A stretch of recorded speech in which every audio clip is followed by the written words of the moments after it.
के बाद आज जो जुनून यहाँ पर मुझे आवाम में दिखाई पड़ रहा है, मैंने दुनिया के किसी मुशायरे में नहीं देखा है। इसके लिए मुबारकबाद अपने बहुत प्यारे बड़े भाई जैसे दोस्त को। खुशनसीब है आप अकोला वालों कि आपको साजिद जैसा एक रहनुमा, एक नेता मिला हुआ है। आप उस शहर के हैं जहां का बहुत प्यारा सा शायर नईम फराज, जिसका शेर अल्हम्दुलिल्लाह संसद में किसी के जरिए कोट किया गया, पढ़ा गया, ये और मुबारकबाद की बात है। मैं 4 मिसरे पढ़ता हूँ। मेरा ख्याल है कि मेरे हिस्से में तकरीबन 1 घंटे का वक्त है। मैं कोशिश करूंगा कि 1 घंटे यादगार बन सके, बेहतर बन सके आप सबके लिए। मैं 4 मिसरे पढ़ता हूँ कि चाहतों का जहान जिंदाबाद। मैं पढ़ता हूँ, आप सबकी शिरकत हो। चाहतों का जहान जिंदाबाद, इस अकोला की शान जिंदाबाद, इस अकोला की शान जिंदाबाद। तुझ में टीपू की झलक आती है। मिस्र सच्चे हो तो सुन के बताना। तुझ में टीपू की झलक आती है, यार साजिद पठान जिंदाबाद, यार साजिद पठान जिंदाबाद। चाहतों का जहान जिंदाबाद। एक ऐसे वक्त में आपके बीच खड़ा हूं, थोड़ी देर अब सुनने का थोड़ा सलीका भी आगे के दोस्तों से भी गुजारिश है। बहुत खूबसूरत सा ये मुशायरा है और आज इस मुशायरे की मेरा ख्याल है कि बहुत खूबसूरती ये है कि हमारे कमिश्नर साहब अजय लहाने, शायद मुझे यही नाम बताया गया, उनकी खूबसूरत सी मौजूदगी है और पूरे अकोला के तमाम जिम्मेदारान यहाँ बैठे हैं। एक ऐसे दिन में मैं आपके सामने खड़ा हूँ साहब, जब हम जंग आज़ादी के एक मुजाहिद की याद का मुशायरा यहाँ पर कर रहे हैं, उन्हें याद कर रहे हैं। लेकिन ये एक ऐसा दौर है जब हमारी आंखों में 26 जवानों की शहादत सुकमा में, उसके बाद कश्मीर में जो हमारे जवानों के सर काटे जा रहे हैं, लेकिन लव लेटर लिखने की बातें करने वाले लोग न जाने कहां बैठे हैं।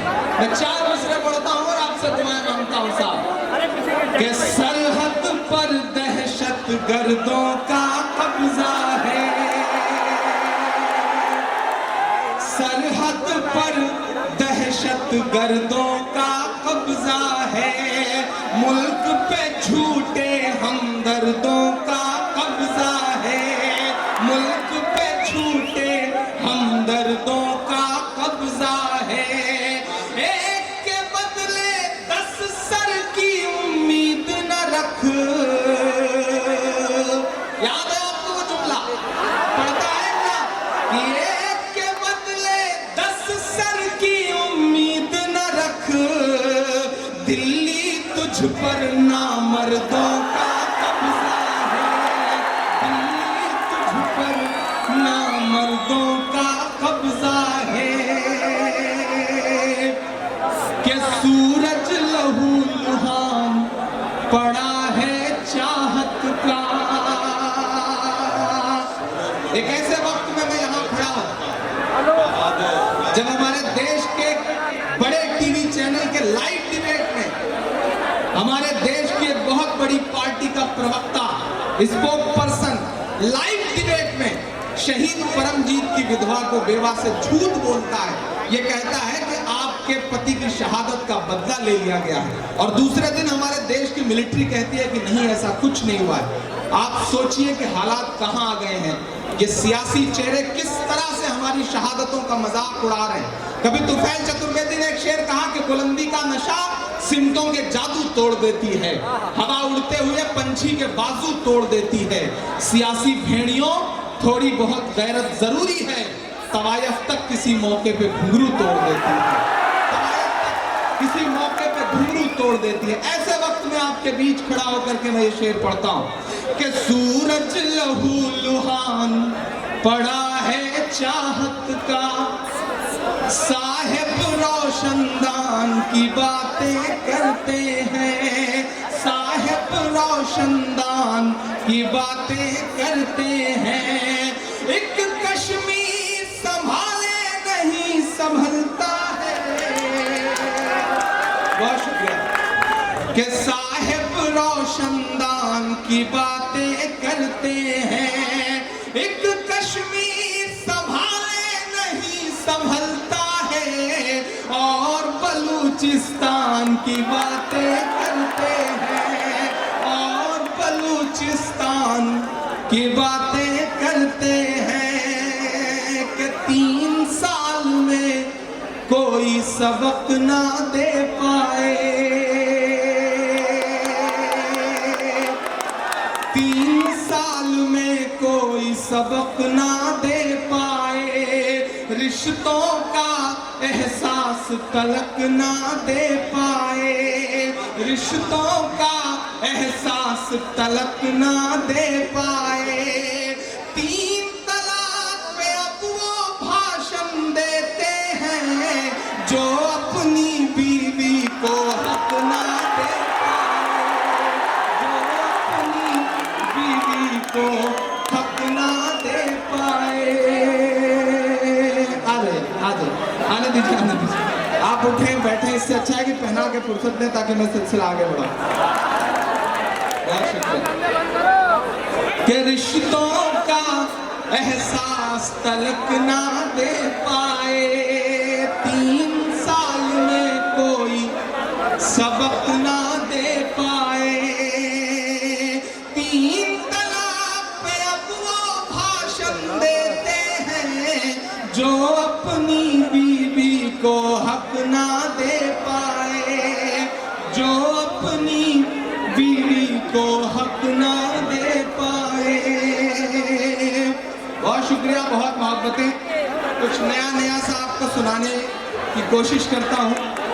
हालांकि ये जो सुना रहा था ये भी नया ही था। जी जी, आपकी सारी आपकी एक एक मांग जो है इंशाल्लाह वो भरी जाएगी। बस आप थोड़ा सा सब्र रखें, सब्र से काम लें। मैं कोशिश करूंगा कि वो सब कुछ सुनाऊं जो आप सुनने के लिए यहाँ आए हैं, या मैं जिन चीज़ों के लिए या तो बहुत बदनाम हूँ या बहुत मशहूर हूँ। पूरे 1 साल बाद मेरा ख्याल है हाजिरी हुई है, और साजिद साहब ने एक छोटा सा फ़ोन किया और बस हुक्म दिया कि टीपू सुल्तान साहब की याद का मुशायरा है। मैंने कहा मैं हाजिर होता हूँ, क्योंकि इतना बड़ा मुशायरा और इतनी बड़े मकसद का मुशायरा है कि उसके लिए न तो कोई शर्त रखी जा सकती है, ना आने में कोई नखरा दिखाया जा सकता है। ये मेरी अपनी एक जिम्मेदारी है कि ऐसे प्रोग्राम का हिस्सा बन के मैं खुद को बड़ा साबित करूं, मैं खुद को बेहतर इंसान साबित करूं। मैं इस जिम्मेदारी को निभाने के लिए आपके बीच में हाजिर हुआ हूं। मैं 4 मिसरे पढ़ता हूं। बहुत जिम्मेदार लोग यहाँ पे मेरी आंखों के सामने बैठे हैं। भीड़ इतनी बड़ी है, इतनी बड़ी तादाद में लोग यहाँ हैं कि पता ही नहीं चल पा रहा है कि पीछे आदमी हैं, गमले रखे हुए हैं। छतों पर भी ऐसे ऐसे लोग टंगे हैं माशाल्लाह। अल्लाह सलामत रखे। इनकी तस्वीरें यादगार के तौर पर रखिएगा। शादी के बाद इनकी बीवियों को भेजने पे डराने के काम आएंगी ये तस्वीरें। इनका शौहर स्टैंड भी किया करता था। बहुत प्यारी सी भीड़ है। मैं थोड़ी सी जिम्मेदारी भरी बातें आपसे करना चाहता हूँ। इंशाल्लाह हजरत कह रहे हैं कि अगले साल ग्राउंड लिया जाएगा। इंशाल्लाह ये दायरा और बढ़ेगा, अगली बार ये मुशायरा और बेहतर होगा। मैं 4 मिसरे पढ़ता हूँ साहब। मुश्किलें हैं, वक्त थोड़ा सा बुरा है, लेकिन आपने अगर अपना किरदार वैसा बना लिया जिस किरदार के लिए आप जाने जाते हैं, तो दुनिया में कोई भी वक्त मुश्किल नहीं होता। मैं 4 मिसरे पढ़ता हूँ कि सच की पहचान बनकर जियो तो सही, तुम निगहबान बनकर जियो तो सही, सच की पहचान बनकर जियो तो सही, तुम निगहबान बनकर जियो तो सही, ये ज़माना अदब से झुकाएगा सर। अब अगर सच्चे मिसरे लगे तो एक शख्स की दुआएं और आमीन मिले। मैं पढ़ता हूं साहब कि सच की पहचान बनकर जियो तो सही, तुम निगहबान बनकर जियो तो सही, ये ज़माना अदब से झुकाएगा सर, तुम मुसलमान बनकर जियो तो सही, तुम मुसलमान बनकर जियो तो सही, तुम मुसलमान बनकर जियो तो सही। कि रब की राहों में फरियाद तो कीजिए, मुश्किलों में उसे याद तो कीजिए, रब की राहों में फरियाद तो कीजिए, मुश्किलों में उसे याद तो कीजिए, किसमें दम है अज़ां बंद करवाए फिर।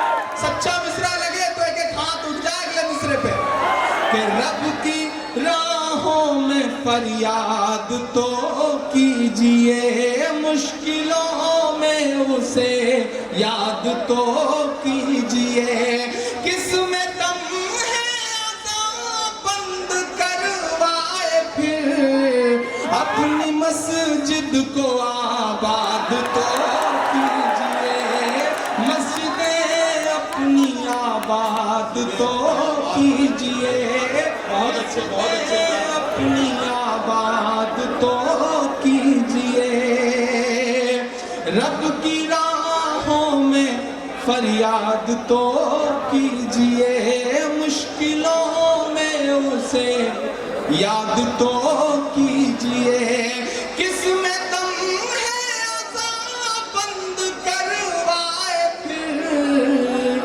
मस्जिदें अपनी आबाद तो कीजिए, मस्जिदें अपनी आबाद तो कीजिए। मैं जिस सूबे से आता हूं वहां भी हालिया निजाम बदला है, सड़कों पे उत्पात नजर आ रहा है, एक गमछे ने गुंडई का लाइसेंस दे दिया है, लोग परेशान हैं, थानों में घुस करके भीड़ मारपीट कर रही है। एसएसपी के बच्चे, सहारनपुर एसएसपी के बच्चों को गाय के पीछे छुप करके अपनी जान बचानी पड़ी गुंडों से। लेकिन इस सब के बीच में एक बात कहना चाहता हूं, यहां से ये पैगाम मेरे सूबे तक जाना चाहिए कि नहीं, मायूसी कुफ्र है। डूबते हुए सूरज को देख करके लोग अपना दरवाजा बंद कर लेते हैं, मायूसी कुफ्र है। मैं मिसरे पढ़ता हूं साहब कि नफरतों का जो दरिया चढ़ा रहा, नफरतों का जो दरिया चढ़ा रहा, एकजुट हो के दरिया का रुख मोड़ दो, एकजुट हो के दरिया का रुख मोड़ दो, कैसा डर 313 वाले हो तुम, कैसा डर 313 वाले हो तुम, है कसम तुमको मायूसियां छोड़ दो, है कसम तुमको मायूसियां छोड़ दो, एकजुट हो के दरिया का रुख मोड़ दो, कि इस तरह हौसले आजमाया करो, इस तरह हौसले आजमाया करो, मुश्किलें देख कर मुस्कुराया करो, मुश्किलें देख कर मुस्कुराया करो, दो निवाले भले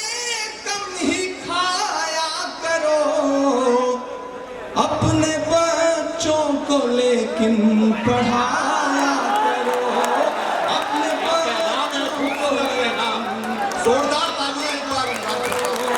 अपने बच्चों को, लेकिन पढ़ाया करो।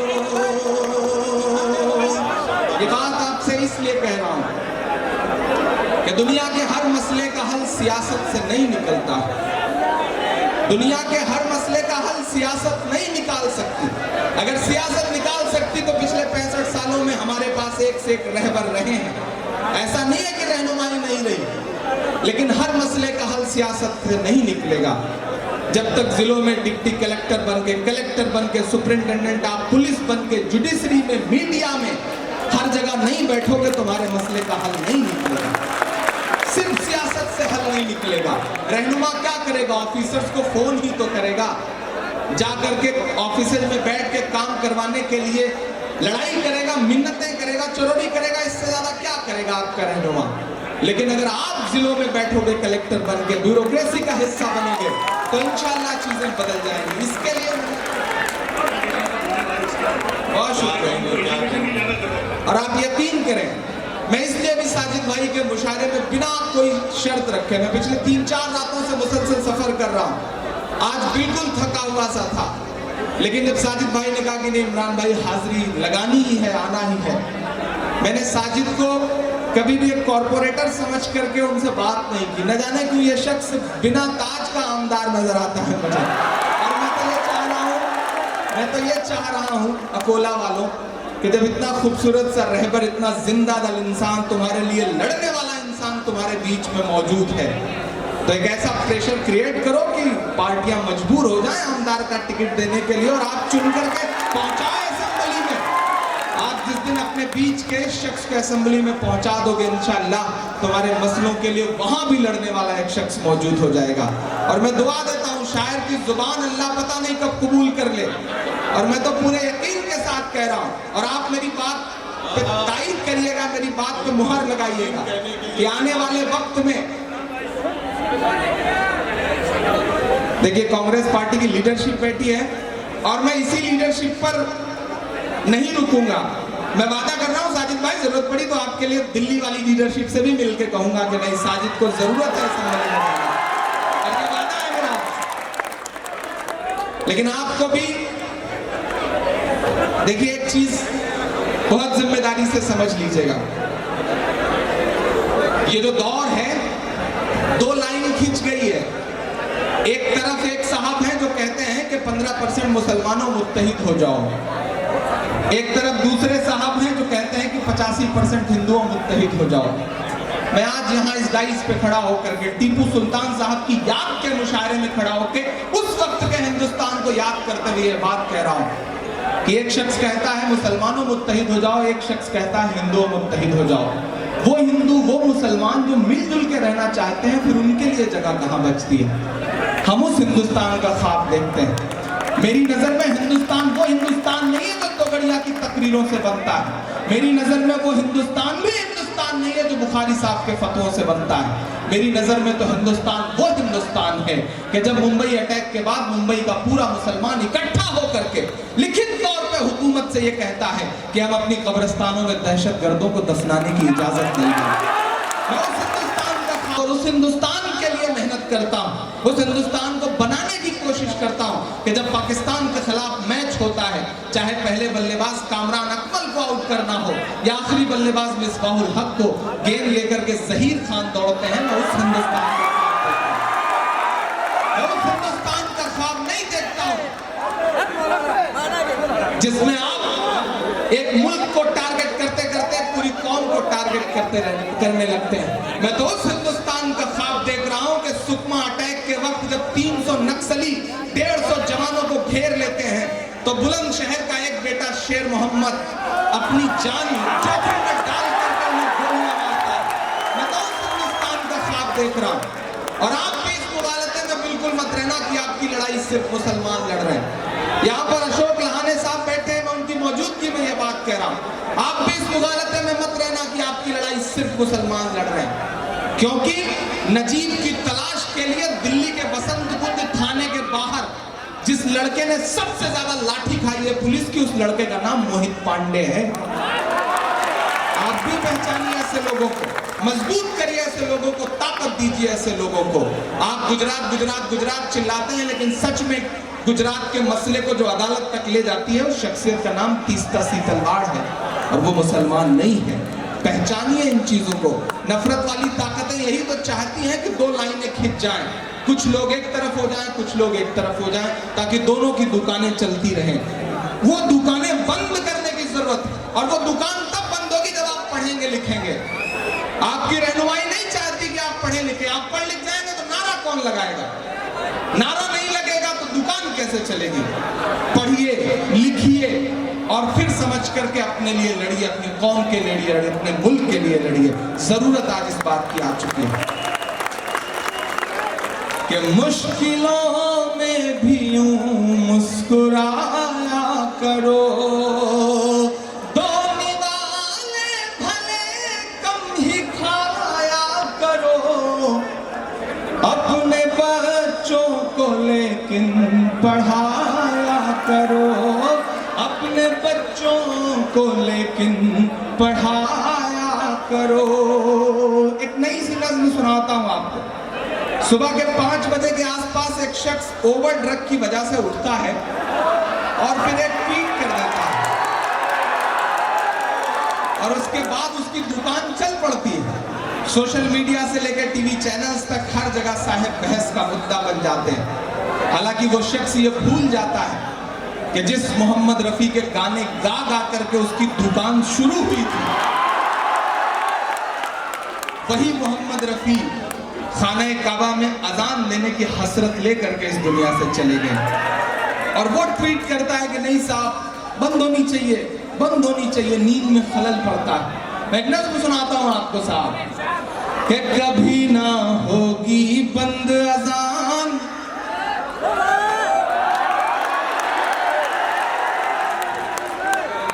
कभी ना होगी बंद अजान, होगी बंद अजान, कभी ना होगी बंद अजान, आरती और अजान से मिलकर जाए आपकी तरफ से ये पैगाम पूरे हिंदुस्तान में।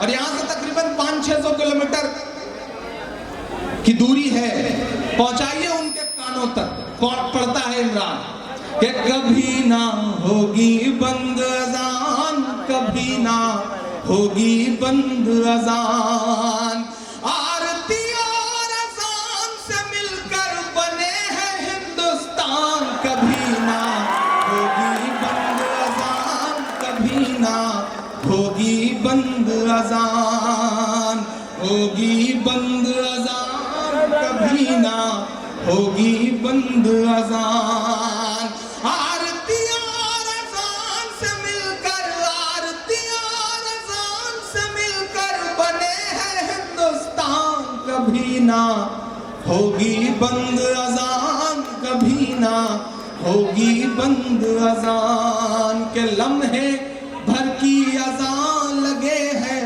तुझको गुंडागर्दी, लम्हे भर की अजान लगे हैं तुझको गुंडागर्दी। आप लोग ताली मत बजाइएगा वरना नीचे गिरने का खतरा रहेगा। आप पकड़ के रखिए जहां आप बैठे हैं।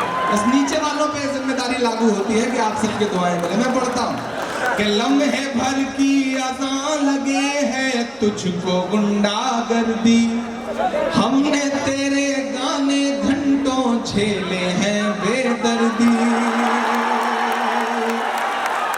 वो जोश थोड़ा सा कम नजर आ रहा है जो अकोला में नजर आता है।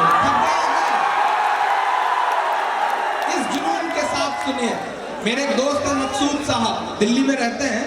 उन्होंने मुझसे कहा कि मैं अकोला के मुशायरे को सिर्फ इसलिए सुनने चलना चाहता हूं क्योंकि वहां का जो जुनून है वो मुझे कहीं नजर नहीं आता। और वो मेरा 25,000 रुपए का टिकट खर्च करवा करके इस मुशायरे को सुनने आए हैं, तो उन्हें वो जुनून कम नजर आया तो मेरे 25,000 रुपए बर्बाद हो जाएंगे। तो कम से कम टिकट का पैसा वसूल करवा दीजिएगा। मैं पढ़ता हूँ साहब कि लम्हे भर की अज़ान लगे हैं तुझको गुंडागर्दी, हमने तेरे गाने घंटों झेले हैं बेदर्दी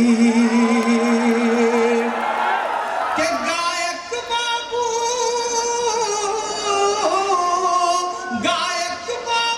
बेहद नालायक है तेरा बयान कभी ना होगी बंद अजान होगी बंद अजान कभी ना होगी बंद अजान आरतियां अजान से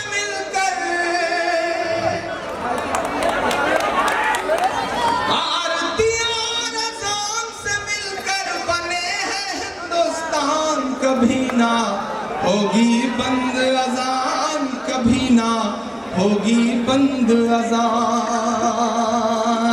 अल्हम्दुलिल्लाह इस डाइस पे इतनी भीड़ है जितनी हिंदुस्तान के कुछ मुशायरों में सामने भीड़ हुआ करती है, लेकिन कसम खा के लोग बैठे हैं, दाद नहीं देंगे। इनसे मैं गुजारिश करूंगा कि मनरेगा के मजदूरों की तरह क्यों बैठे हैं, थोड़ा सा दाद ला दीजिए भाई। आप सबकी खुशी का, आप सबके मुशायरे का हिस्सा, आप सबकी भी दुआ मिलेगी तो अच्छा रहेगा।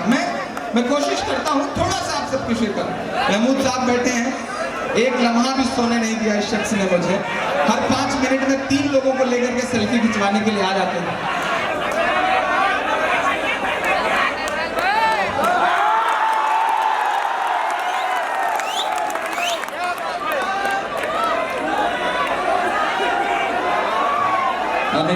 बहुत खूबसूरत बनवाया है इन्होंने इसे, सलाम है इनको। आपकी क्रिएटिविटी बहुत खूबसूरत है, बहुत प्यारा तोहफा है मेरे लिए। कि लम्हे भर की अज़ान लगे है तुझको गुंडागर्दी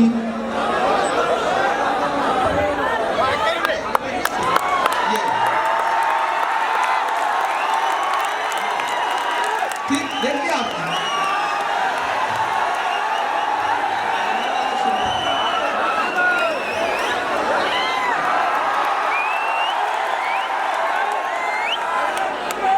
अल्लाह खैर करे, इतने खतरनाक सामीन है कि आप इधर वालों को मुतमईन करना चाहो तो इधर वाले नाराज हो जाए, इधर वालों को मुतमईन करो तो इधर वाले नाराज हो जाए।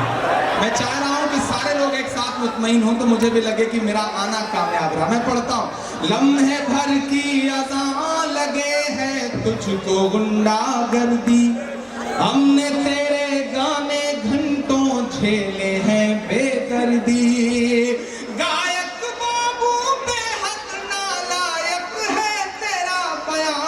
कभी ना होगी बंद अजान कभी ना होगी बंद अजान। आखिरी बंद पढ़ता हूं इस नज़्म का, और शायद ये मेरे ईमान की बात है, ये मेरे दिल की बात है, और ये आपके भी दिल की बात है। मैं पढ़ता हूं साहब, होगी बंद अजान कभी ना होगी बंद अजान कि जिस दिन इस दुनिया में अज़ान की सदा नहीं आएगी,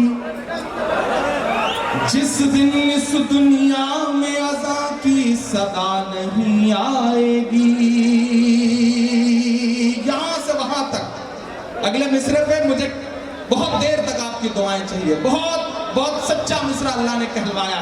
मैं पढ़ता हूं साहब कि जिस दिन इस दुनिया में अज़ान की सदा नहीं आएगी, जिस दिन इस दुनिया में अज़ान की सदा नहीं आएगी, रात ही रह जाएगी उस दिन सुबह नहीं।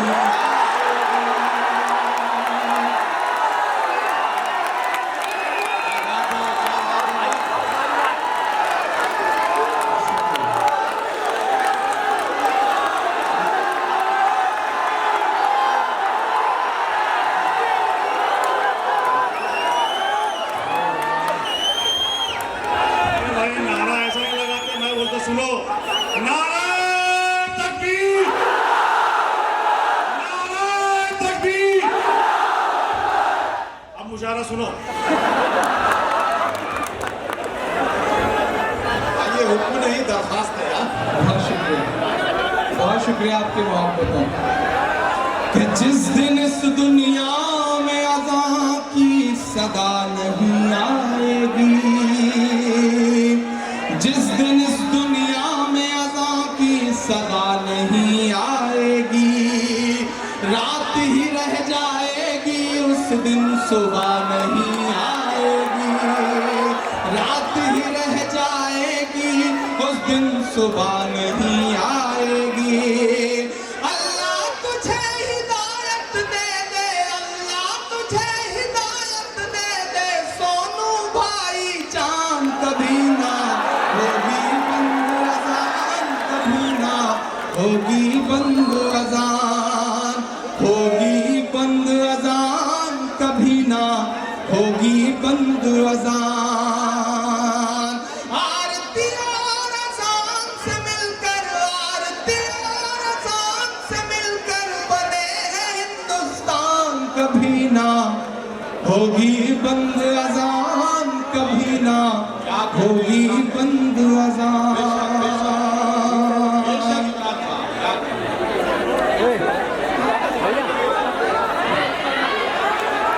बहुत शुक्रिया।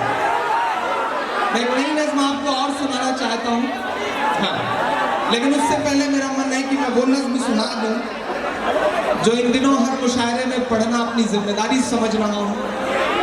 मायूसी तो बहुत अपने दिल की जुड़ी हुई बात है मेरे को, मैं वो नज़्म आपको सुनाता हूँ। हाँ, एक ऐसी माँ का दर्द आपसे बांटना चाहता हूँ जिसका एक जवान बेटा तकरीबन 25 साल का पिछले 6.5-7 महीने से गायब है। दिल्ली से, इस देश की राजधानी से और उस राजधानी की एक प्रोमिनेंट यूनिवर्सिटी से इतना होनहार बेटा कि वो 3 यूनिवर्सिटियों का एंट्रेंस का एग्जाम पास करता, अलीगढ़ यूनिवर्सिटी का, जामिया का और जेएनयू का, और फाइनली वो जेएनयू में एडमिशन लेता है। भाई इधर के जो दोस्त हैं उनसे गुजारिश करूंगा कि आप एकदम खामोश हो जाओ, बिल्कुल थोड़ा सा, ये बहुत जिम्मेदारी भरी नज़्म है, इसे पढ़ लेना, थोड़ा सा कोई शोर ना आए आपका प्लीज, इधर के लोगों की वजह से ज्यादा डिस्टर्बेंस हो रहा है, प्लीज दोस्तों। मुझे बिल्कुल बिल्कुल थोड़ी देर आपका मन चाहिए, मुझे कोई दाद नहीं चाहिए, कोई शोर नहीं चाहिए इस नज़्म पर, क्योंकि ये नज़्म नारा नहीं है, ये नज़्म मेरे आंसुओं से लिखी गई एक इबारत है जिसे मैं आपसे बांटना चाहता हूँ।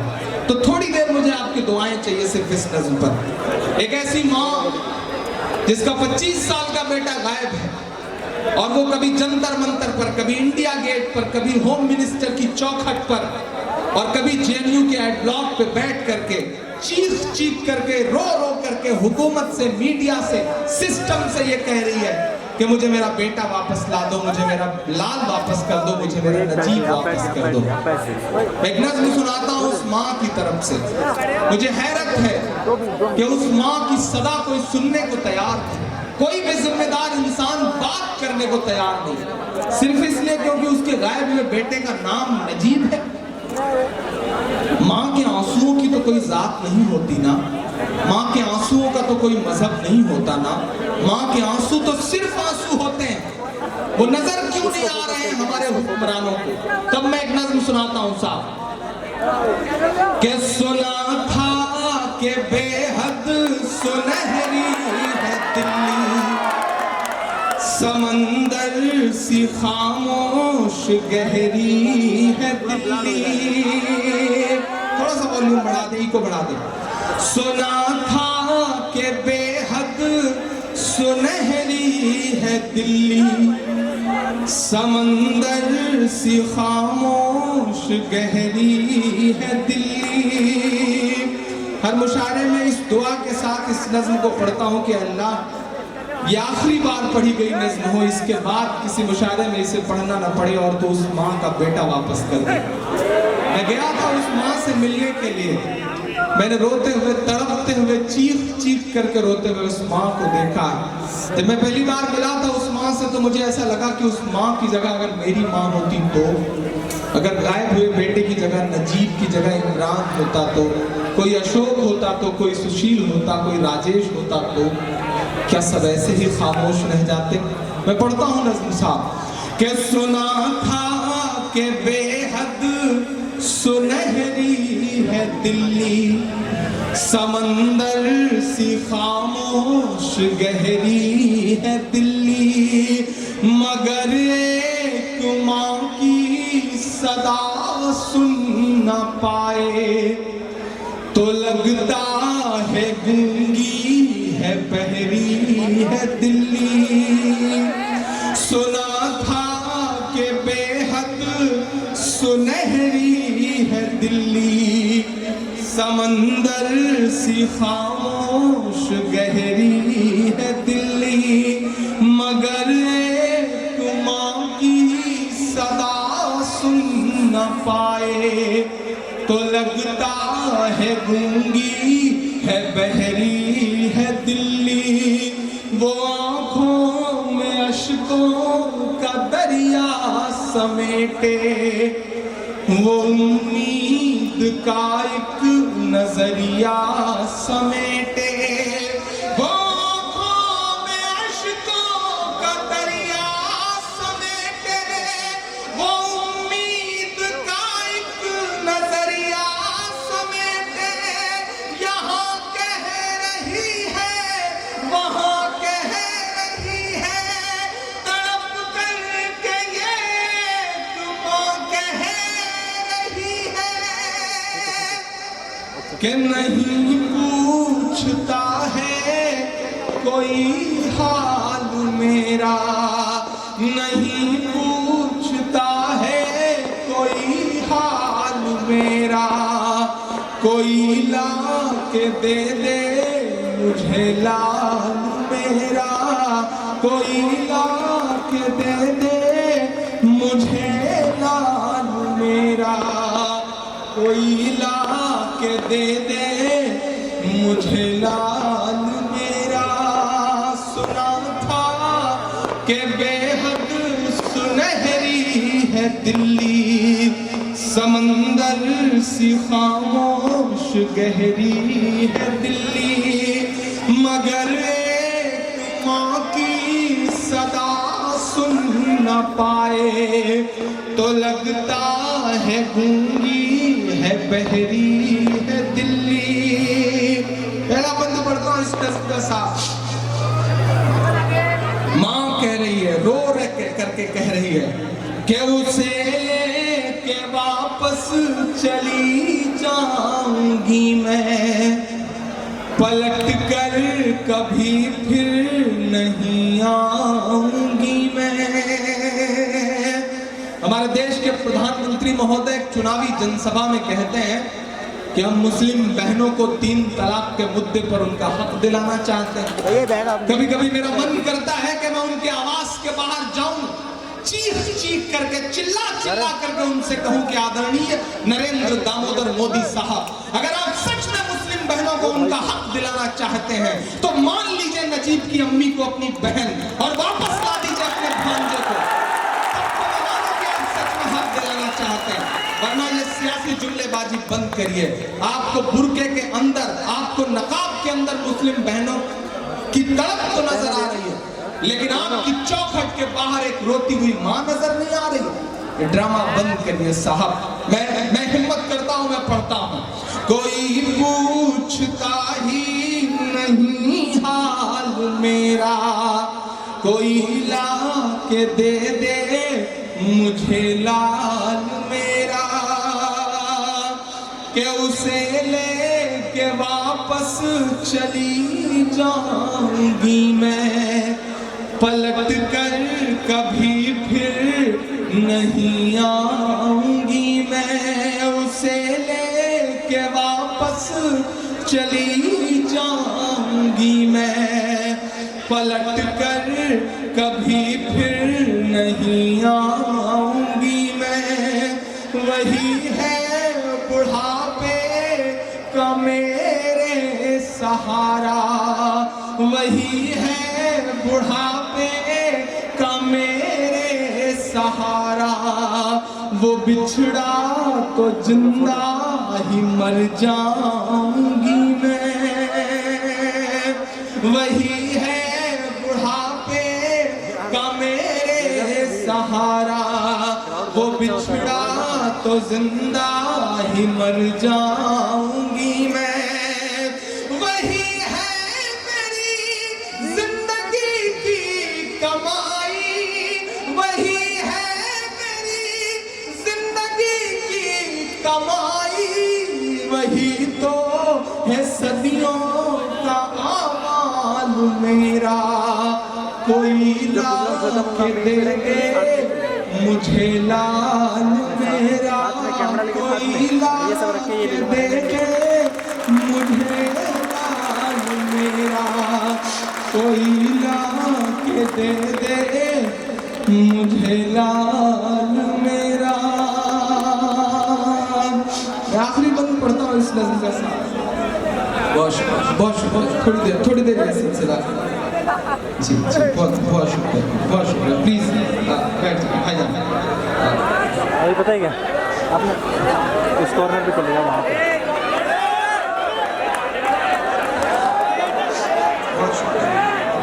मैं गुजार हूँ सामने से कि ये इस तरह से शायर को डिस्टर्ब ना करें। कभी मैं सोचता हूँ मेरी दरखास्त ठीक है उनके वाले ऐसे करेंगे लास्ट के कभी मैं सोचता हूँ साहब कि नाग और नागिन की खबरें चला करके अपने न्यूज रूम में बैठ करके उसे जर्नलिज्म घोषित करने वाले जो पत्रकार हैं, उन्हें रोती हुई माँ के आंसू क्यों नजर नहीं आते? सिर्फ इसलिए क्योंकि उस माँ का मजहब आप वाला नहीं, क्योंकि आप नफरत करते हैं। मैं कभी सोचता हूँ ये जो छोटे छोटे शहरों में जर्नलिस्ट हैं, छोटे छोटे शहरों में जो सहाफी हैं, मैंने सलाम करूंगा। आप स्कूटर पे मोटरसाइकिल पे खबरें तलाश करके अपनी जान का जोखिम उठा करके खबरें तलाश करके लाते हैं और भेजते हैं दिल्ली, तब जाकर के दुकान चलती है। आपको सैल्यूट है। लेकिन जो ऊपर बैठे हुए मीडिया के लोग हैं, सच्चाई तो ये है कि वो दिखते दिए के साथ हैं लेकिन होते हवा के साथ हैं। ऐसे मीडिया वालों से सिर्फ एक लम्हे के लिए गुफ्तगू करना चाहता हूं कि सहाफत को, जर्नलिज्म को डेमोक्रेसी का, जमहूरियत का चौथा पिलर माना गया, खंबा माना गया। लेकिन आज हमारी जर्नलिज्म क्या कर रही है, हमारी मीडिया क्या कर रही है? सच्चाई तो यह है कि कभी मन करता है चीख कर कह दूं कि हमारे देश के जो बड़े जर्नलिस्ट हैं वो जर्नलिज्म नहीं कर रहे हैं बल्कि दलाली कर रहे हैं, दलाली। ऐसे वक्त में जब उन्हें एक माँ के आंसू नजर नहीं आते, उन्हें अंधविश्वास की खबरें नजर आती हैं, नागिन की खबरें नजर आती, झूठी खबरें चलाते हैं, ऐसे वक्त में मेरा मन करता है कि मैं चीख करके बोलूं कि उन्हें एक माँ के आंसू क्यों नजर नहीं आ रहे। हालांकि ये वक्त मुश्किल है, ये बोलना तलवार की नोक पे चलने जैसा है, लेकिन मुझको जालिम का तरफदार नहीं लिख सकते, कम से कम वो मुझे लाचार नहीं लिख सकते। जहां हथेली पे लिए बोल रहा हूं जो सच, उसको इस देश के अखबार नहीं लिख सकते, उसको इस देश के अखबार नहीं लिख सकते। तब इमरान अपनी जिम्मेदारी समझते हुए बात कहता है कि ये टीवी के एंकर कहां मर गए हैं। मेरा गुस्सा बोल रहा है, मेरे गुस्से के साथ अपने गुस्से को शामिल कर दीजिएगा, तब शायद मेरी आवाज और बुलंद हो सकेगी और मजबूत हो सकेगी। बोलता है इमरान कि ये टीवी के एंकर कहां मर गए हैं, ये गांधी के बंदर कहां मर गए।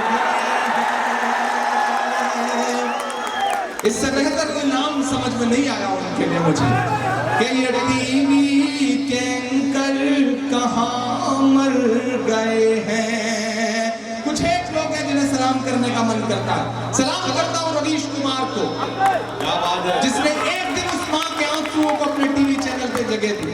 सलाम करता हूं विशाल शर्मा को, जिस शख्स ने उस मां के दर्द को ब्लॉग में लिखने की कोशिश की। सलाम करता हूं चुनिंदा उंगलियों पर गिने जाने लायक ऐसे लोगों को, वरना साहब सारे कुएं में भांग पड़ी हुई है। मैं बोल रहा हूं क्योंकि मेरी अपनी जिम्मेदारी है और बोलूंगा जब तक सांस चलती रहेगी, इंशाअल्लाह बोलूंगा, क्योंकि अल्लाह ने शायद इसी काम के लिए चुना है मुझे, इसी काम की जिम्मेदारी है मेरे हिस्से में। मैं इसलिए बोलूंगा, जो कहते हैं इस आंधी में पर ना तोला जाएगा, जो इस बात पर खुश है उनसे लब ना खोला जाएगा। अरे उनसे कहो हम तूफानों से डरने वाले लोग नहीं, कातिल को मरते दम तक कातिल ही बोला जाएगा, कातिल को मरते दम तक कातिल ही बोला जाएगा। कि ये टीवी के एंकर कहां मर गए हैं, ये गांधी के बंदर कहां मर गए हैं। मेरी चीख और मेरी फरियाद कहना, ये साहिब से एक माँ की रुदाद कहना,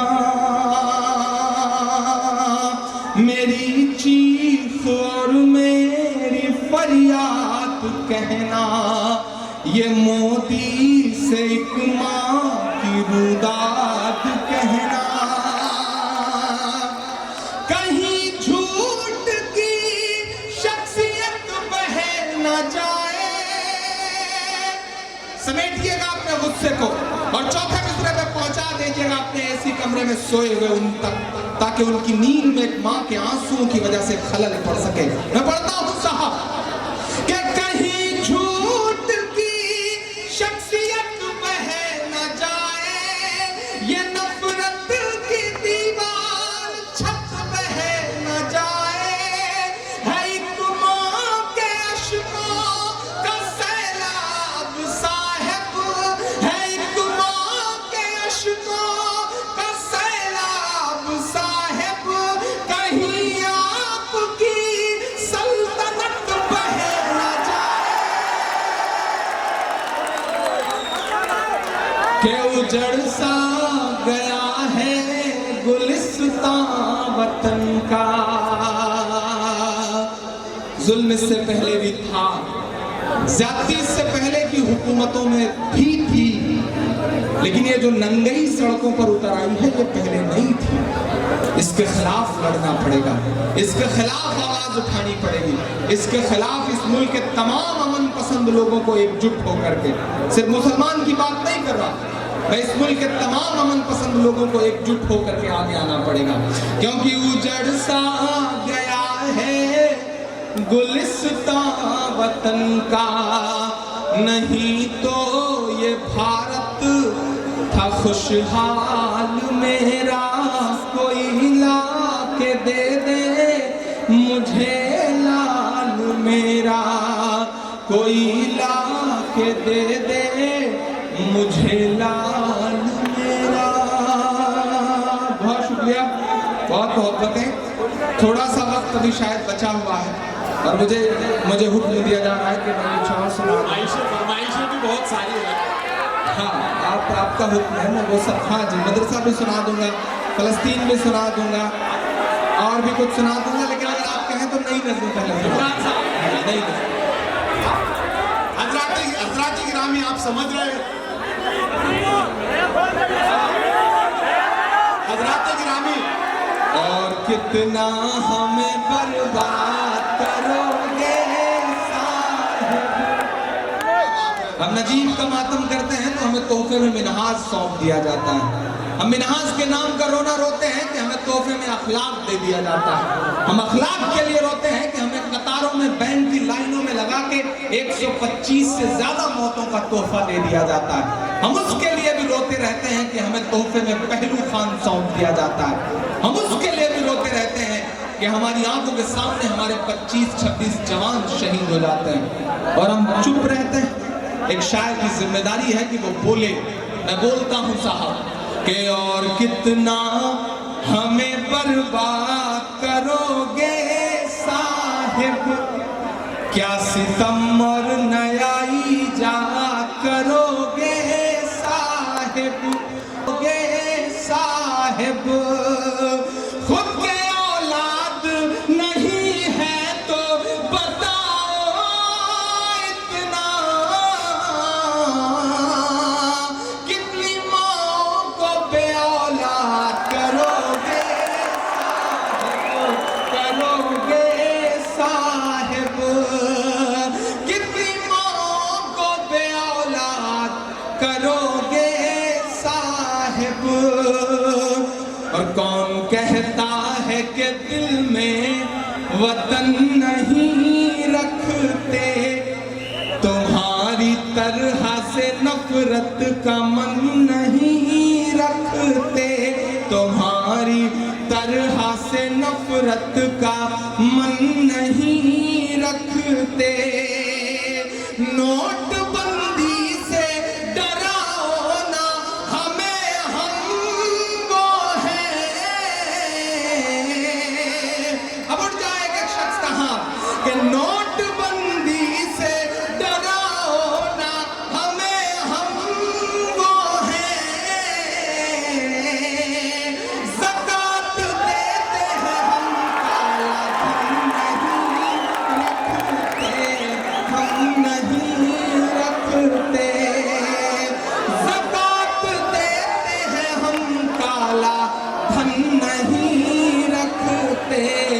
हम नहीं।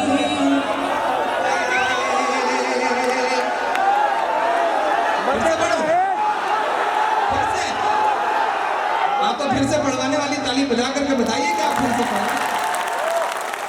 कौन कहता है कि दिल में वतन नहीं रखते, तुम्हारी तरह से नफरत का मन नहीं रखते।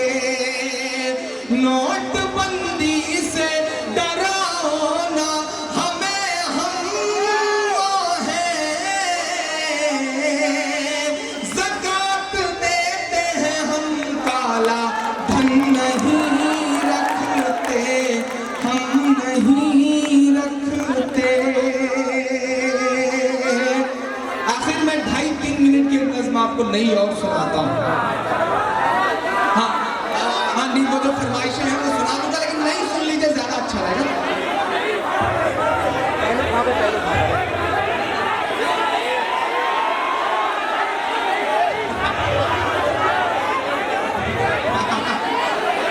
एक नई नज़्म सुना दूं, फिर फरमाइश की नज़्म सुना दूंगा। चूंकि यहाँ पर अजय साहब बैठे हैं तो मेरी जिम्मेदारी बनती है कि मैं एक ऐसी नज़्म सुनाऊं जो बहुत अहमियत रखती हो। किसी ने एक शेर कहा कि कीमत तो बहुत बढ़ गई शहरों में। अफसोस के साथ मैं कह रहा हूं कि टीवी चैनल पर बैठ करके उस पार्टी के बहुत बड़े बड़े प्रवक्ता गरीबी मिटा देंगे, ये कर देंगे, वो कर देगा भाषण दे रहे हैं। और राजपथ पर जहां 26 जनवरी को झांकी निकलती है, उस राजपथ पर हमारे देश का अन्नदाता किसान नंगे लौट रहा है, लेकिन किसी के पास वक्त नहीं है। गरीबी को मिटा देने की बातें सिर्फ बातें हैं साहेब, गरीबी को मिटा देने की बातें सिर्फ बातें हैं। जो खुद दौलत के भूखे हैं, गरीबी क्या मिटाएंगे? गरीबों का लहू तो आपकी कारों का डीजल है। गरीबी मिट गई तो आप क्या रिक्शा चलाएंगे? नाटक करते हैं आप। लाल बत्ती खत्म कर दी जाएगी, लाल बत्ती खत्म कर दी गई। 15 साल मुख्यमंत्री रहना, फिर 3 साल प्रधानमंत्री रहना, यानी 18 साल उसी लाल बत्ती में घूमने के बाद उन्हें समझ में आया कि आम आदमी को लाल बत्ती से चिढ़ होती है, तो लाल बत्ती बंद कर देनी चाहिए। कमाल का आम आदमी से जुड़ाव है साहब। मैं एक नज़्म सुनाता हूं। आप पर एक इल्जाम है कि आप मजहबी शेरों पर, मजहबी नज़्मों पर बहुत दाद देते हैं, लेकिन एक ऐसी नज़्म है जो इस हिंदुस्तान की आत्मा से जुड़ी है, रूह से जुड़ी है। उस पर भी मैं आपकी दुआएं मांगता हूं। पढ़ता हूं साहब कि जंतर मंतर पर देखा है भूखे पड़े किसान को, जंतर मंतर पर देखा है भूखे पड़े किसान को। नींद भला कैसे आती है मेरे हिंदुस्तान को, जंतर मंतर पर देखा है भूखे पड़े किसान को, जंतर मंतर पर देखा है भूखे पड़े किसान को।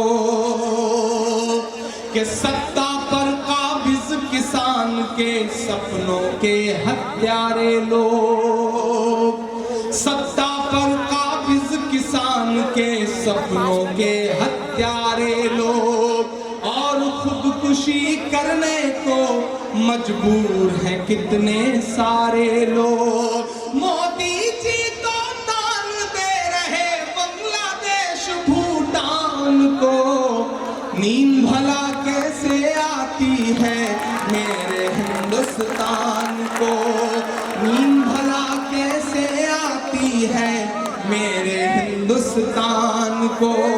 50,000 करोड़ का कर्जा क्यों?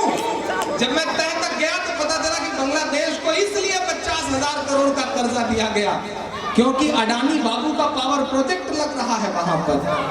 पाकिस्तान विमान लैंड किया था ना एक दिन, बिना किसी प्रोटोकॉल के, बिना किसी पहले की खबर के पहुंच गए थे मेहमान बन के। क्यों?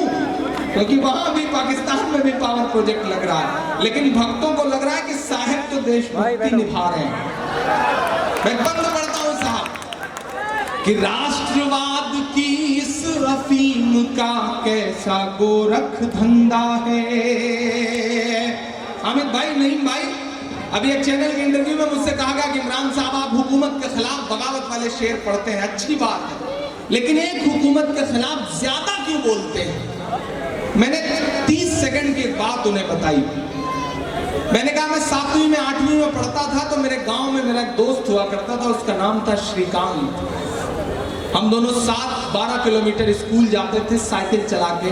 6 किलोमीटर मैं चलाता था, 6 वो चलाया करता था। वो टिफिन लेके जिस दिन जाता था उस दिन मेरे घर से मुझे टिफिन नहीं मिलती थी, उसकी टिफिन में मैं खाता था। किसी दिन मैं लेके जाता था तो वो खाता था। हम दोनों लोग साथ गुल्ली डंडा खेलते थे, क्रिकेट खेलते थे, घर से छुप करके, बाग में जा करके। और उसके बाद जब अब्बू बहुत देर घर में मुझे नहीं पाते थे तो तलाश शुरू होती थी, सबकी शुरू होती होगी, और जहां पकड़ में आते थे वहीं पिटाई शुरू होती थी। मजे की बात यह है कि जितने थप्पड़ मेरे हिस्से में आते थे उतने ही थप्पड़ श्रीकांत को भी पड़ते थे। कभी उसके पिताजी तलाश के पाते थे तो जितना उसे मारते थे उतना मुझे भी मारते थे। लेकिन आज अगर वही एक थप्पड़ मेरे अब्बू श्रीकांत को मार दें तो वो थप्पड़ कब हिंदू मुसलमान के सांचे में ढल जाएगा पता नहीं। ये नुकसान किया है उस ज़हनियत ने हमारे समाज का, ये नुकसान किया है उनकी सियासत ने हमारे समाज का। आज हम साथ बैठ के चाय भी पीते हैं तो थोड़ी देर में एहसास हो जाता है कि कौन हिंदू कौन मुसलमान। मैं चेहरे से मुसलमान नहीं लगता। मैं ट्रेनों के फर्स्ट क्लास में सफर करता हूँ, मेरे मोबाइल पे साजिद भाई फोन आता है और जब मैं जवाब में वालेकुम अस्सलाम कहता हूँ तो मेरे आसपास की सवारियों के चेहरों पे पड़ी हुई शिकन बताती है कि इस सियासत ने क्या नुकसान किया है हमारे मुल्क का। मैं बोर्डिंग पास लेकर के एयरपोर्ट पे खड़ा रहता हूँ सिक्योरिटी चेक के लिए, पूरी जिम्मेदारी से ये बात कह रहा हूँ कि मैं बोर्डिंग पास लेकर के जब सिक्योरिटी चेक के लिए एयरपोर्ट पे खड़ा रहता हूँ तो बोर्डिंग पास पर मेरा नाम मोहम्मद इमरान पढ़ने के बाद जो सिक्योरिटी इंचार्ज की उंगलियों का दबाव मेरे जिस्म पर बढ़ जाता है वो बताता है कि उनकी सियासत ने हमारे मुल्क का क्या नुकसान किया। मैं इसलिए बोल रहा हूँ, मैं अपनी जिम्मेदारी समझते हुए बात बोल रहा हूँ। मैं कभी कभी सोचता हूँ हमसे आखिर क्या उम्मीदें करते हो आप? हमारे हाथ में आप सरोद थमाते हो तो हम उस्ताद अमजद अली खान बन जाते हैं। हमारे हाथ में आप तबला थमाते हो तो हम उस्ताद जाकिर हुसैन बन जाते हैं। हमारे हाथ में आप शहनाई थमाते हो तो उस्ताद बिस्मिल्लाह खान बन जाते हैं। हमारे हाथ में आप क्रिकेट का बल्ला पकड़ाते हो तो इरफान पठान, यूसुफ पठान, जहीर खान और मोहम्मद शमी बन जाते हैं। हमारे हाथ में आप टेनिस का रैकेट पकड़ाते हो तो हमारी बेटियां सानिया बन जाती हैं। हमारे हाथ में जब आप म्यूजिक पकड़ाते हो तो हम इस देश को आस्कर दिलवाने वाले यार रहमान हो जाते हैं। हमारे हाथ में जब आप साइंस थमाते हो तो हम इस देश को परमाणु संपन्न बनाने वाले कलाम बन जाते हैं। चूंकि हमें अव्वल रहने की आदत है, चूंकि हमें अव्वल रहने की आदत है तो हो सकता है कि पांव लड़खड़ाया हो तो हम हाजी मस्तान भी बन जाएंगे। बट इट्स ए ब्लैक जिस तरह एक स्पेक्ट्रम होता है, इंद्रधनुष होता है, उसमें कई सारे रंग होते हैं, उसके इर्द गिर्द एक रंग काला भी होता है। आप हमें उस काले रंग से क्यों पहचानते हैं? हमारी जिंदगियों के जो खूबसूरत रंग हैं हमें उससे पहचानिए। हम इस मुल्क की तरक्की में शाना बशाना आपके साथ खड़े हैं, हम पर यकीन करके तो देखिए। मैं इन तमाम लोगों की जिम्मेदारी लेते हुए यह बात कह रहा हूँ कि हम पे यकीन करके तो देखिए। मैं आखिरी बंद पढ़ता हूँ इस नज़्म का कि राष्ट्रवाद की इस अफीम का कैसा गोरख धंधा है, जी करता है चीख के कह दूं देश का मुखिया अंधा है, जी करता है चीख के कह दूं देश का मुखिया अंधा है। धोखे में बांटता है शमशान को कब्रिस्तान को, नींद भला कैसे आती है मेरे हिंदुस्तान को। बहुत शुक्रिया, बहुत मोहब्बतें।